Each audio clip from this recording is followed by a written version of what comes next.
আফিফা বসে আছে আজাদ সাহেবের সামনে। আজাদ সাহেবের চেহারা রক্তিম হয়ে আছে। যে কোনো সময় মেয়ের উপর ঝাঁপিয়ে পড়বেন এমন একটা ভাব তার মধ্যে স্পষ্ট।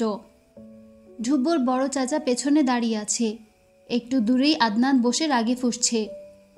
আজাদ সাহেব ধমকে বললেন, তুই কি চাস আমাকে সেটা বল। আমি তোকে দরকার হলে টুকরো টুকরো করে নদীতে ভাসিয়ে দিব, মনে রাখিস। তবুও তোর বিয়ে হবে আমার পছন্দের ছেলের সাথে। আফিফা কোনো কথা বলতে পারল না। শালুক দূরে দাঁড়িয়ে কাঁপছে ভয়ে। সবার থমথমে মুখ দেখে শালুকের আরও ভয় করছে। আফিফা জবাব দিল না। আদনান চিৎকার করে বলল, ধরে কষে একটা থাপ্পড় দেন তো আব্বা, দেখবেন সব ঠিক হয়ে যাবে, বেয়াদব হইছে। আফিফা চট করে জবাব দিল, তোমার মতো বেয়াদব তো হইনি।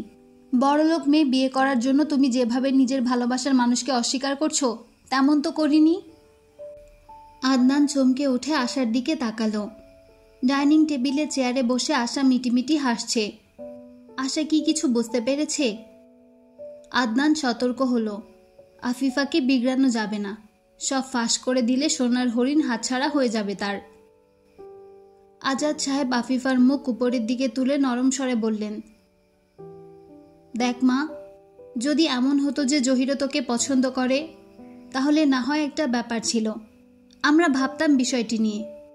জহির আমাকে বলে দিয়েছে ইতিমধ্যে সে প্রয়োজন হলে বাড়ি থেকে চলে যাবে। তাহলে তুই বল, এই মুহূর্তে আর তোর কি করার আছে? আফিফা জবাব দিল না। সে নিজেও জানে তার কিছু করার নেই, তবু একটা চান্স পেতে চেয়েছে। জহির ভাইকে জানাতে চেয়েছে নিজের মনের কথা। জহির ভাই রাজি থাকলে এক হিসেব, আর না থাকলে অন্য হিসেব। অশ্রু টলটলে চোখে ধ্রুবর দিকে তাকিয়ে আফিফা বলল, আমার আর কিছু বলা নেই ধ্রুব। আমি তবুও এখন নিজেকে বোঝাতে পারবো এই বলে যে আমি তো আমার মনের কথা জানিয়েছি জহির ভাইকে। সে আমাকে প্রত্যাখ্যান করেছে। আর যদি এই কথাটা না বলতাম, সারা জীবন আমার আফসোস থেকে যেত এই ভেবে যে কেন একবার সাহস করে সবাইকে জানালাম না। ধ্রুব কি করবে বুঝতে পারল না। নয়নার ভীষণ খারাপ লাগলো আফিফার জন্য। মায়ের রুমে গিয়ে দেখে জহির বসে বসে নখ কাটছে। নয়নাকে দেখে হেসে ফেলল। নিধি কেমন কামড় দেয়া শিখেছে দেখেছিস তুই? দেখ না আমার নাকের কি অবস্থা করেছে পাজিটা। নয়না ভাইয়ের সামনে বসে বলল। আফিফা ভীষণ কাঁদছে। জহির হেসে বলল, সে তো আমি নিজেও দেখেছি আমার বোনকে কাঁদতে। তাতে কি? আমার বোনের কান্না দেখে কি ওদের মন গলেছে? আদনান যে এরকম একটা বিট্রে করলো, কেউ কি একটাবার একটা কথা বলেছে ওরা? তাহলে আফিফা কাঁদলে আমার কি? এমন তো না যে আমি ওকে মাঝপথে ছেড়ে দিয়েছি বা ওকে ঠকাচ্ছি। আমি এসবে জড়িত ছিলামই না কখনো। তাহলে আমার মাথা ব্যথা কিসের? নয়না ভাইয়ের হাত চেপে ধরল। তুই এত কঠোর কেন ভাই? জহির হেসে ফেলল বোনের কথা শুনে। তারপর বলল, আমার মনে যে কি পরিমাণ মায়া তুই ভাবতেও পারবি না। একদিন বুঝবি সেটা। মেহমান এলো দুপুরের দিকে। 2 সিএনজি করে মোট 10 জন। বাইকে করে এসেছে 4 জন। শালুক একেবারে জবরদস্ত একটা সাজ দিয়েছে, যেন আজকে বিয়ে হচ্ছে কারো। ধ্রুব একটা সাদা শার্ট আর লুঙ্গি পরে নিচের দিকে যেতে নিতেই শালুকের সাথে দেখা হয়ে গেল তার। মুহূর্তেই মেজাজ বিগড়ে গেল তার। যেন শালুক নয়, একটা ক্লাউন দাঁড়িয়ে আছে তার সামনে। তবুও রক্ষা, মাথায় হেজাব থাকা একটু ভদ্র লাগছে তাকে। কোনো কথা না বলে ধ্রুব চলে গেল। পলকে এসেছে সবার সাথে। ধ্রুব গিয়ে বন্ধুর সাথে হ্যান্ডশেক করল। সবাইকে সোফায় বসতে বলে নিজে গিয়ে ট্রেতে করে সবার জন্য শরবত নিয়ে এলো। আদনান আশার হাত ধরে নেমে এলো নিচে। শালুকের ভীষণ রাগ হলো এত আদিক্ষেতা দেখে। মেহমানদের সাথে শাপলার বয়সী 2টো মেয়ে এসেছে। ওরা পুরো বাড়ি ঘুরে দেখছে। মধ্যবয়সী 3 জন মহিলা উঠে গিয়ে রান্নাঘরের দরজায় দাঁড়িয়ে কিছুক্ষণ দেখল। তারপর ফিসফিস করে কানাকানি করে নিজেদের মতো উপরের দিকে গেল। শালুকের কেমন যেন লজ্জা লজ্জা লাগছে হঠাৎ করে। মহিলা 3 জনকে উপরের দিকে আসতে দেখে শালুক সরে গেল। তারপর বের হলো মেয়ে দুটোকে দেখে ওদের সাথে ভাব করতে। শালুকের এরকম সাজ দেখে মেয়ে দুটো হেসে ফেলল। একজন অন্যজনকে ফিসফিস করে কিছু বলল। শুনতে না পেলেও শালুক বুঝতে পারল ওকে নিয়েই কিছু বলছে ওরা। হঠাৎ করে শালুকের মন খারাপ হয়ে গেল। ওরা কি শালুকের সাজ নিয়ে কথা বলছে? রুমে ঢুকে শালুক দরজা বন্ধ করে দিল। তারপর আয়নার সামনে গিয়ে নিজেকে খুঁটিয়ে দেখল। কিছু বুঝতে না পেরে সব মেকআপ তুলে ফেলল রাগ করে। তারপর গায়ে টকটকে লাল জামাটা চেঞ্জ করে একটা হলুদ রঙের সুতির থ্রি পিস পরে নিয়ে সাদা হেজাব পরে নিল। আফিফাকে সাথে নিয়ে আফিফার দাদি মেহমানদের সামনে গেল। শাপলা শালুক ধ্রুবর বোন দিবা আসতে নিতেই ধ্রুব ধমক দিয়ে তিনজনকে উপরে পাঠিয়ে দিল। সব নাস্তা টেবিলে এনে ধ্রুব উপরে গেল। তারপর তিনজনকে ধমক দিয়ে বলল, বিয়ে হবে আফিফার। তোদের লজ্জা করে না ধেই ধেই করে যে সেজেগুজে ওদিকে যাচ্ছিস? দেখে মনে হয় যেন তোদের দেখতে আসছে পাত্রপক্ষ। শালুক মুখ বাঁকিয়ে বলল, আমি কি সেজেছি নাকি? ধ্রুব ভালো করে তাকিয়ে বলল, একবার তো একেবারে জঙ্গলিদের মতো সেজেছিস। হঠাৎ করে সুবুদ্ধি হয়েছে দেখে না হয় সব তুলে ফেলেছিস। এটা কি হেজাব পরেছিস তুই? হেজাবে এত দাগ কেন কলমের? এই তোর কি খাতা নেই? হেজাবে এত আঁকিবুকি করে রেখেছিস কেন? শালুক মাথা নিচু করে বলল, আমি তো হেজাব পরি না, অন্য হেজাব বেশি নেই। এটা আমার স্কুল ড্রেসের সাথের হেজাব। ধ্রুব বিড়বিড় করে বলল, খবরদার, পায়ের গোড়ালির নিচ দিয়ে একদম ভেঙে দিব যদি তিনজনকে দেখি ওখানে এত মানুষের সামনে গিয়ে ঢং করতে। ধ্রুব চলে যেতেই শাপলার কলিজা মোচড় দিয়ে উঠল। আহা, এত যত্ন করা মানুষটা কিনা তার হবে না? সে কিনা অন্য কাউকে ভালোবাসে? শাপলা বিছানার উপর ধপ করে বসে পড়ল। তার কিছুই ভালো লাগছে না এখন।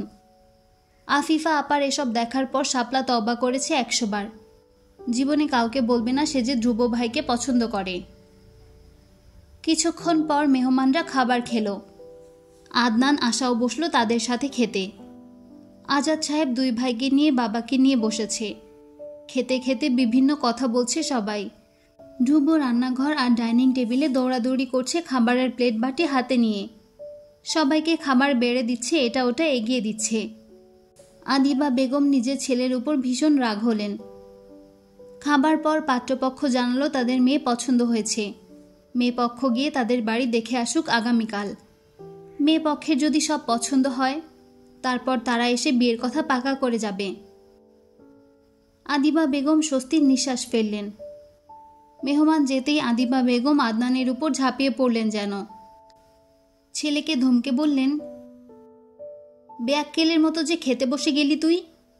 একবার এটা মাথায় ছিল না মেহমানদের খাবার এগিয়ে জুগিয়ে দিতে হবে?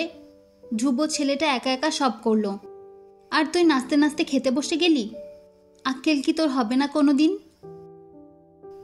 আদনান লজ্জা পেল কিছুটা, কিন্তু কিছু বলল না। কিছু বললে মা এখন অনেক কথা শুনিয়ে দিবে। আশার সামনে প্রেস্টিজ রক্ষা করা এখন দরকার।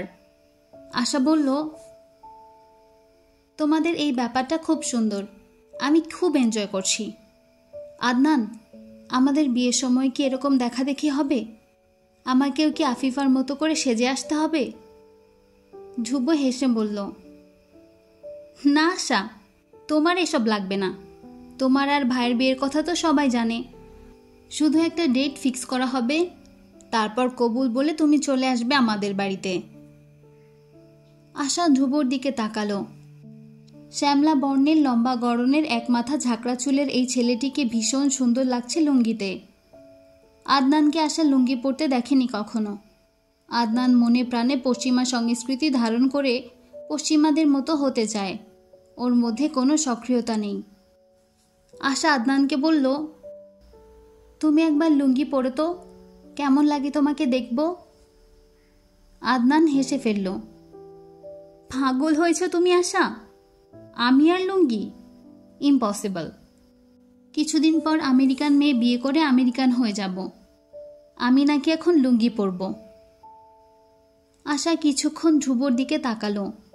ধ্রুব নিজের মতো করে কথা বলছে দাদা দাদির সাথে। তারপর বের হয়ে বাজারের দিকে গেল। শালুক সন্ধ্যাবেলায় বই নিয়ে বসল। ইংরেজি একটা প্যারাগ্রাফ মুখস্থ নিয়ে আধ ঘন্টা চেষ্টা চালিয়ে গেল। আধ ঘন্টা চেষ্টার মধ্যে শালুক 2 পেজ ভর্তি করে ফেলল হাবিজাবি আঁকিবুকি করে। তারপর শালুক অনুধাবন করতে পারল সে যে আসলে 1 লাইনও মুখস্থ করতে পারেনি। বিরক্ত হয়ে শালুক উঠে গেল বই রেখে। আধা ঘন্টা পরেও যদি 1 লাইন মুখস্থ করা না যায় তবে সেই দায়ভার কি শালুকের? কিছুতেই না, বরং যারা এই প্যারাগ্রাফ লিখেছে তাদের। তারা স্টুডেন্টদের উপযোগী করতে লিখতে পারেনি বলে নিজেকে বুঝ দিয়ে শালুক আনন্দ চিত্তে শাপলার রুমে গেল।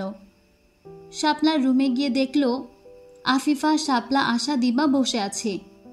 আশাকে দেখে শালুক কিছুটা বিরক্ত হলো, কিন্তু তা প্রকাশ করল না। আফিফার কান্না দেখে শালুকের মন খারাপ হয়ে গেল। সবাই মিলে আফিফাকে সান্ত্বনা দিচ্ছে। ধ্রুব এলো 8টার দিকে। ততক্ষণে আফিফার কান্না পেয়েছে। হাতে করে নিয়ে এলো 4টা শপিং ব্যাগ। শালুকের রুমে গিয়ে দেখে রুম খালি। তারপর শাপলার রুমে উকি দিল। শাপলা, শালুক, আফিফা, দিবা, আশা সবাই বসে আছে গোল হয়ে। গলা খাকারি দিয়ে ধ্রুব ভেতরে এলো। তারপর ব্যাগগুলো সবার মাঝখানে রেখে আবার চলে গেল। দিবা হুমড়ি খেয়ে পড়ল ব্যাগের উপর। ভেতরে 2টো করে শপিং ব্যাগ। ব্যাগের উপর সবার নাম লেখা আছে। শাপলা খুলে দেখল 6টা হেজাব। শালুক বিরক্ত হলো আশার জন্য হেজাব এনেছে দেখে। শাপলা, শালুক, আশা, আফিফা, দিবা, নয়না সবার জন্য হেজাব এনেছে ধ্রুব। শালুক নিজের হেজাব রুমে রাখতে এসে টেবিলের ওপর একটা নীল রঙের কাগজ পেল। উৎসাহী হয়ে সেটা খুলতেই দেখল ভেতরে লেখা। ধ্রুবর ঘরের দেয়ালে আশার টি শার্টে কে এসব লিখেছে তার কেউ না জানলেও আমি কিন্তু জানি। ধরা পড়ে গেলে শালুক। শালুকের বুক কেঁপে উঠল এটা পড়ে। কে লিখেছে এটা? না, এই হাতের লেখা তার তো অচেনা। বোকা শালুক বুঝল না তার মতো অন্য কেউ বাম হাতে লিখতে পারে। তড়িঘড়ি করে কাগজটা ছিঁড়ে ফেলল। ধ্রুব শালুকের রুমে এসে বলল, তোর টিচার ঠিক করে এসেছি, আগামীকাল বিকেল থেকে তোকে পড়াতে আসবে। শালুক মুষ্টিবদ্ধ করে হাত পেছনে নিয়ে বলল, ঠিক আছে। ধ্রুব চেয়ার টেনে বসে বলল, জানিস আজকে কি হয়েছে? আমার কেশবতীর কথা বলেছি না তোকে? ওর জন্য হিজাব কিনতে গিয়েছিলাম মূলত। তারপর মনে হলো বাসায় ওরা আছে, তাই সবার জন্য কিনলাম। শালুক মাথা নেড়ে বলল, বুঝেছি। ধ্রুব কিছুক্ষণ তাকিয়ে থেকে বলল, কি হয়েছে তোর? এরকম স্ট্যাচু হয়ে দাঁড়িয়ে আছিস কেন? হাতে কি পেছনে? শালুক চমকে উঠে সব জানালা দিয়ে ফেলে দিল। টেবিলের ওপর ছোট একটা কাগজের টুকরো পড়ে গেল তড়িঘড়িতে। ধ্রুব খুলে দেখল লেখা আছে, গেলে শালুক। শালুকের দিকে তাকিয়ে জিজ্ঞাসা করল, কি এটা? Love letter? শালুক ঘামতে লাগলো। কি জবাব দিবে শালুক? ধ্রুব ভাই যদি জানতে পারে তবে কি শালুককে আস্ত রাখবে? মনে মনে ইয়া নাফসি জপতে লাগলো শালুক। ধ্রুব মনে মনে বলল, একটা বোকা ফুলের জন্য কতটা উতলা হব তা কে ভেবেছে কবে?